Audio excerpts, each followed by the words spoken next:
Shalom, saudara dan saudari yang terkasih dalam Tuhan kita Yesus Kristus. Marilah kita luangkan waktu beberapa menit untuk berkencan dengan Tuhan saat ini, agar dari hari ke hari kita semakin dekat dengan Tuhan, sehingga hidup kita semakin diberkati dan menjadi berkat. Bacaan dari kitab Mazmur bab 9 ayat 19. Sebab bukan untuk seterusnya orang miskin dilupakan, bukan untuk selamanya hilang harapan orang sengsara. Demikianlah sabda Tuhan, syukur kepada Allah. Saudara dan saudari yang terkasih dalam Tuhan kita Yesus Kristus, Carol Lovell bekerja sebagai kepala pembukuan di salah satu restoran. Pagi tanggal 4 September 1981, ia pergi ke kantornya. Carol membuka pintu kantornya dan setelah masuk, ia mendengar seseorang mengetuk pintu.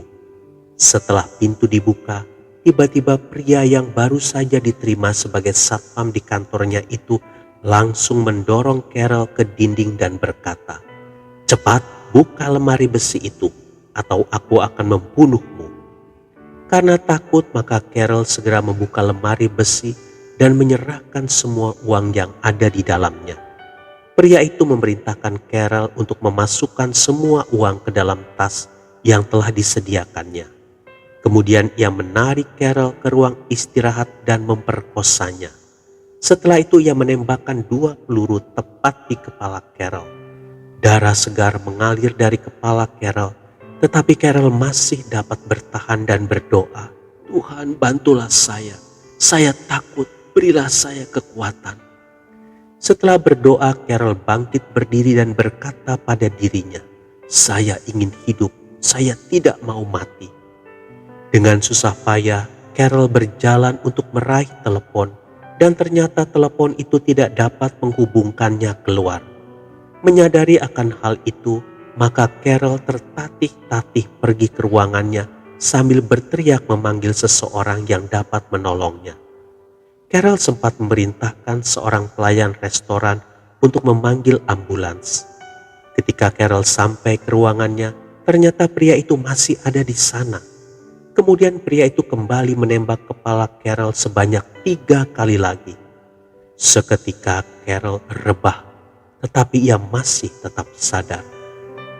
Sebelum tak sadarkan diri, Carol masih sempat memberitahukan kepada perawat ciri-ciri pria yang menyerangnya. Tim dokter berusaha mengeluarkan 5 butir peluru dari kepala Carol.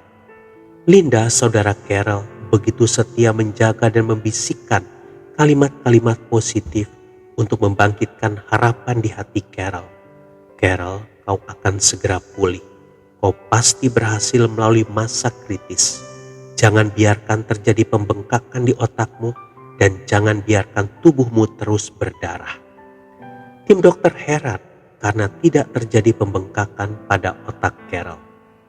Berminggu-minggu lamanya Carol dirawat di unit gawat darurat dan Linda terus membisikkan kata-kata pengharapan kepadanya. Selama 6 bulan, Carol menjalani berbagai operasi dan perawatan.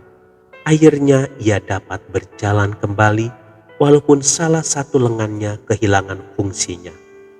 Carol mengungkapkan rahasia kekuatan hidupnya dengan kalimat, "Hanya doa dan pikiran positif yang membangkitkan harapan saya sehingga saya tetap hidup." Saudara dan saudari yang terkasih dalam Tuhan kita Yesus Kristus, pengharapan akan membuat kita tetap bertahan dan terus bertekun dalam doa.